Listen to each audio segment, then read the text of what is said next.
Hey folks, this is David Smith at Correctional Officer Lifestyle. Coming to you today with another video.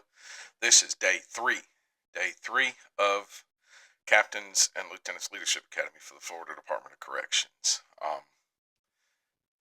It is quite the inclusive training.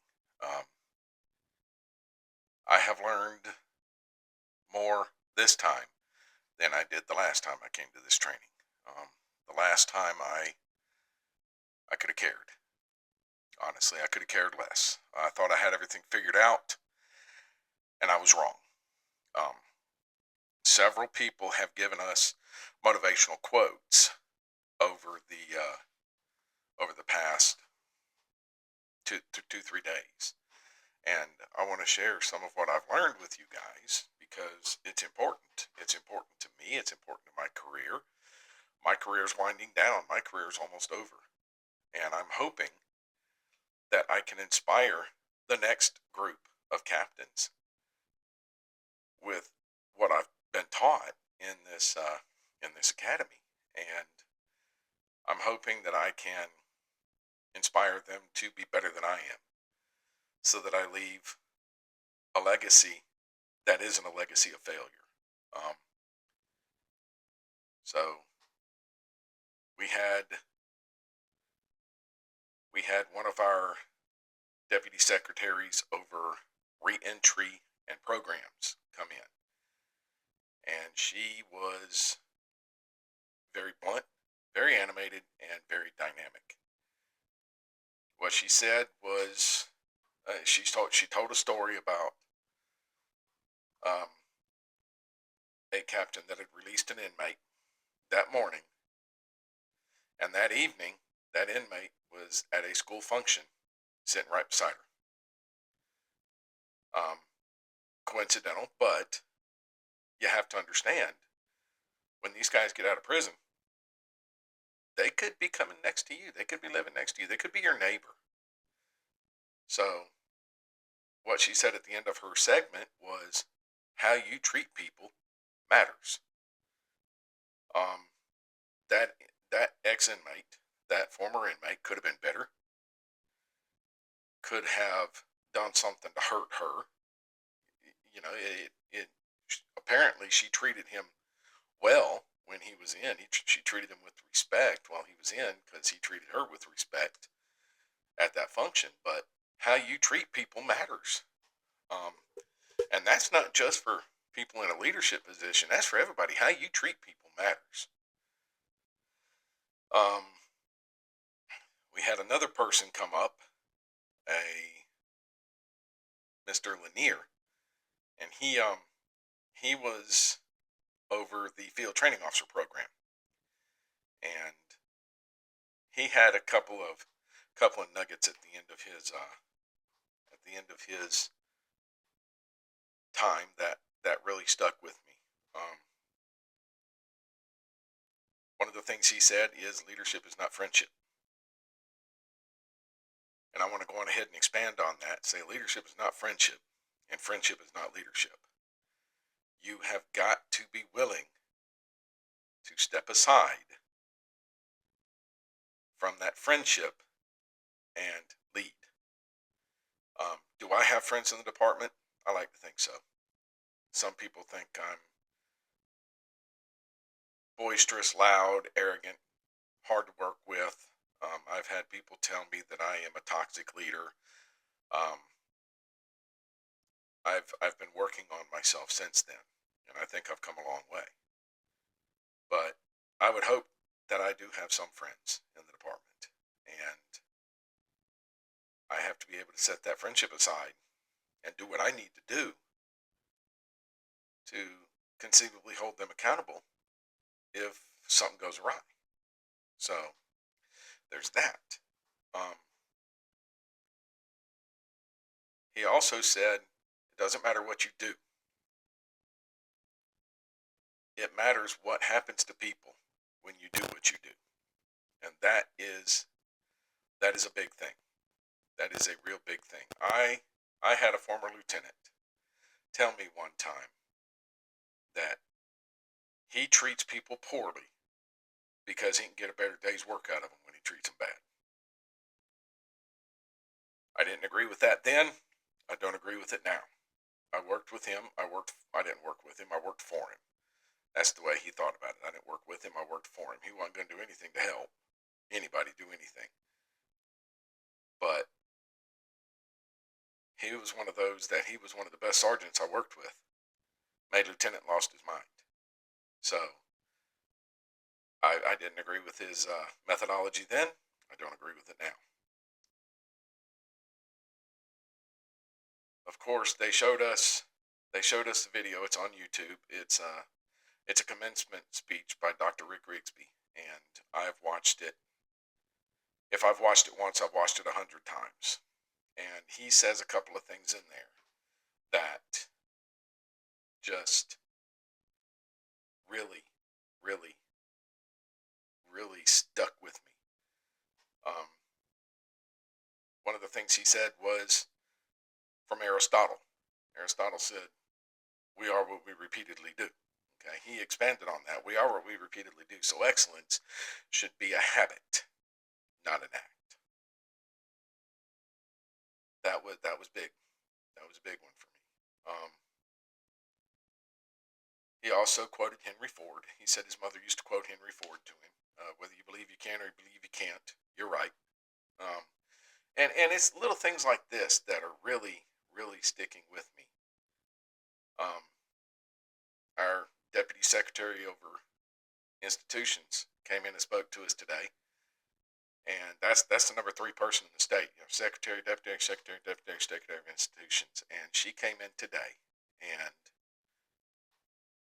3 words,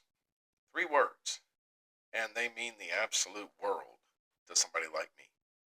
Don't be dumb. Don't be dumb.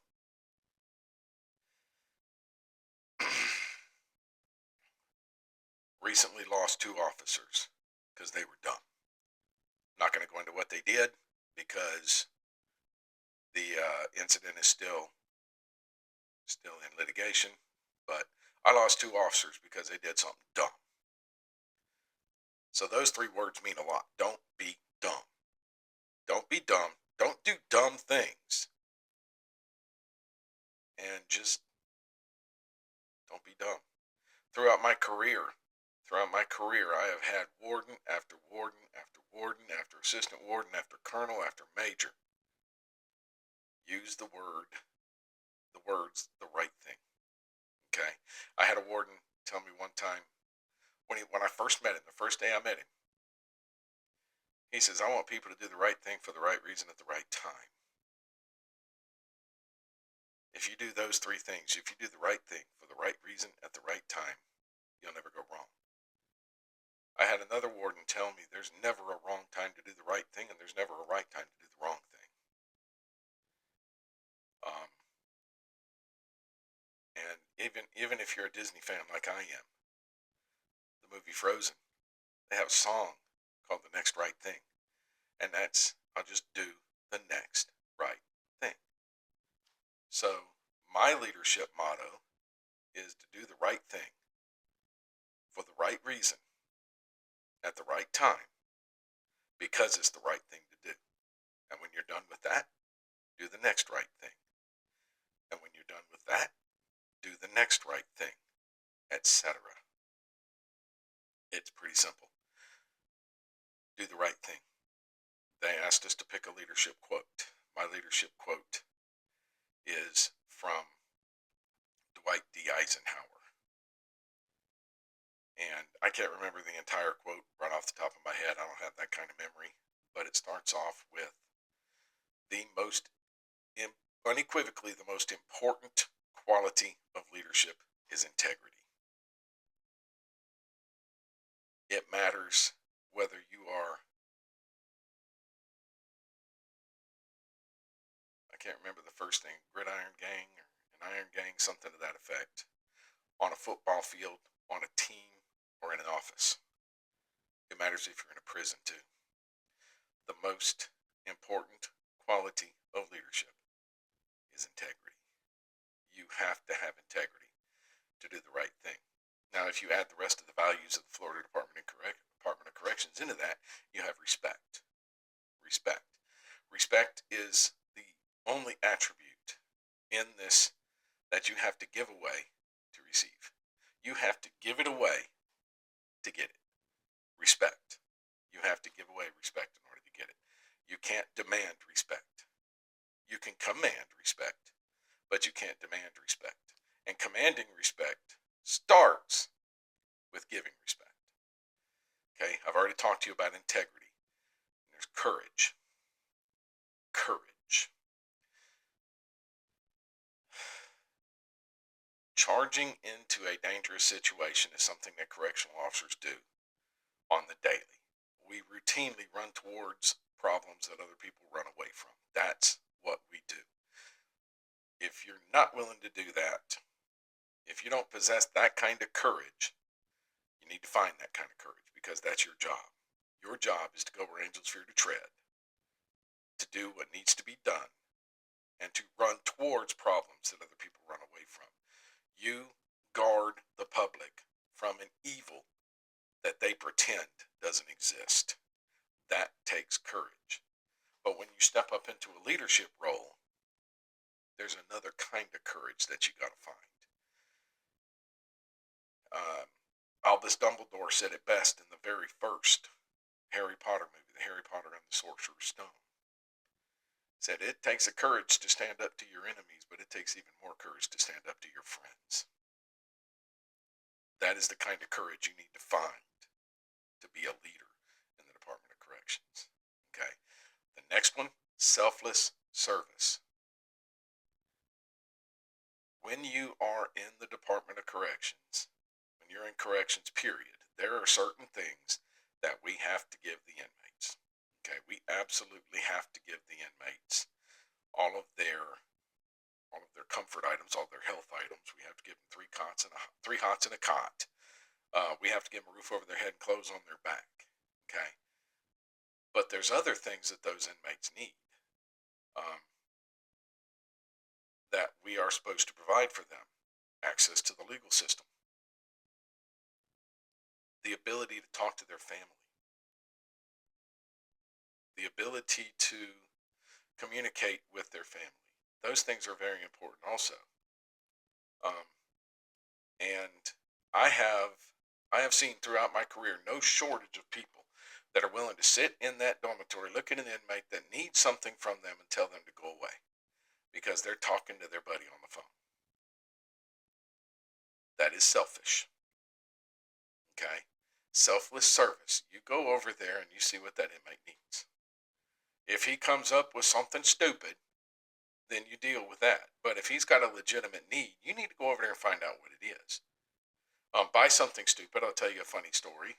My first day on the job, I had an inmate walk up to the medication flap, which I found out that's why we built them, is to pass medication to inmates. And he asked me for a BBAC pass. First day on the job, I didn't know what a BBAC pass was. I said, what's a BBAC pass? He says, that's where you give me a pass and I'll be back later. I had some choice words for him. He laughed. He went away. I laughed. I went away. Everything was fine. But that's what I'm talking about when I say stupid stuff. Okay, if they're coming up and they're saying, hey, my ID card was just stolen. I need it shut off because it's got money on it. You need to take care of that. If he says, hey, I just had somebody steal XYZ from me, you need to deal with that too. All of this comes down to selfless service. But when it comes to selfless service, who do we actually serve in corrections? We serve the public. We absolutely 100% serve the public. Okay, that is our job.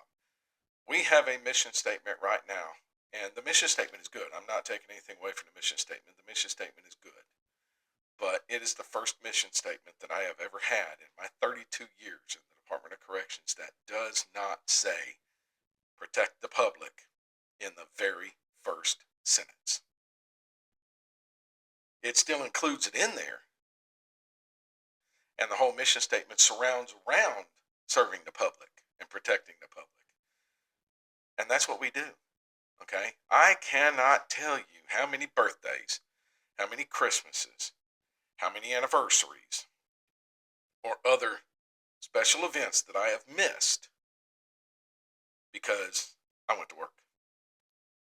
When my kids got older, another form of selfless service is to work somebody's shift that has young children on Christmas so they can go spend the time with their children. Or you, as a captain, have somebody come in, and this just recently happened to me. And he comes up to you and says, Captain, it's my son's birthday. He didn't want me to come to work. Is there any way I can go home? Fortunately, my shift was overstaffed. That doesn't happen often. My shift was overstaffed, and I was able to help that kid, and I sent him home. It served a selfish reason as well. It allowed me to adjust some of his overtime that he had gotten. But that's not the reason that I think is important. The reason I think is important for him to go home, because that little baby doesn't understand why daddy has to go to work instead of being there for his birthday. The officer understood it. The officer came to work. That little baby didn't understand that. And I was able to send his dad home and give him that, his dad being there for a birthday present. And the last of our core values is compassion.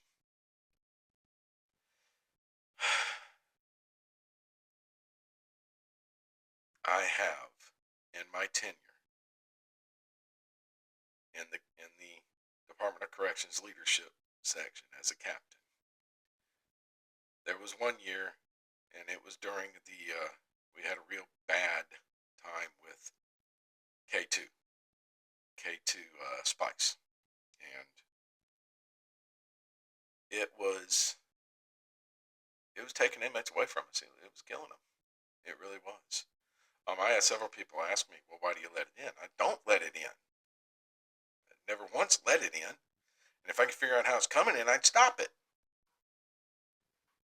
And we do have steps in place to do that, but it was back when things were rough, and I had so many go out on my watch. Nothing I could do about it. We did everything right. We did our security checks. We activated ICS. We got a medical treatment. We got advanced medical treatment in the emergency medical system. We did everything we needed to do to help these individuals. And I had some that just, they died of natural causes. They died of old age or an illness that they had. I had several go like that, but I earned the nickname Captain Death. That was my nickname. And if you don't think you need compassion to do this job, we need to have a talk. We need to have a long talk. Because you absolutely do. I had an officer who, he has since passed away. When he passed away, I was the only person from Century Correctional Institution that was left in my institution because somebody had to run shift. We had staff from 5 neighboring institutions come in to run our compound because everybody went to this guy's funeral. He was one of the most beloved people at our institution, and cancer took him away from us way too soon. He called me one day from the infirmary. He was on the radio. He said, Infirmary Security 2, which I'm Security 2. As a captain, I said, go ahead. He said, I need you to be 1051 at the infirmary. I need you to come to the infirmary. I said, is everything okay? He said, no. He never did that. He never talked like that. So I beat feet, and I got to the infirmary. And when I got there, medical staff was performing chest compressions on an inmate. And I let medical staff do what medical staff had to do because the inmate didn't need my help. The inmate didn't need me to be there. Medical had taken care of him. But that officer needed me. That officer was shook up. That officer was shook up something awful. He exhibited compassion. He had compassion about him, in so much that it tore him up to have that inmate die on his watch. And to watch him get tore up tore me up. And I did everything I could to help him. I did everything I could to help that officer, and he was okay, but I still don't think I did enough. If you don't think you need compassion to do this job, we need to have a talk. We need to have a long conversation, because you don't have the right mindset to do this job. The lessons that I have learned this week, I'm going to take with me for the remainder of my career. And when I retire, I'm going to take them with me for the rest of my life.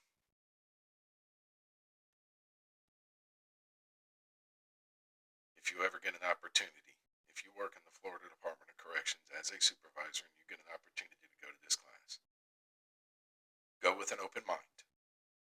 Go with an open heart. Learn everything you can from everybody that presents. It is a very worthwhile class. It is a very important class.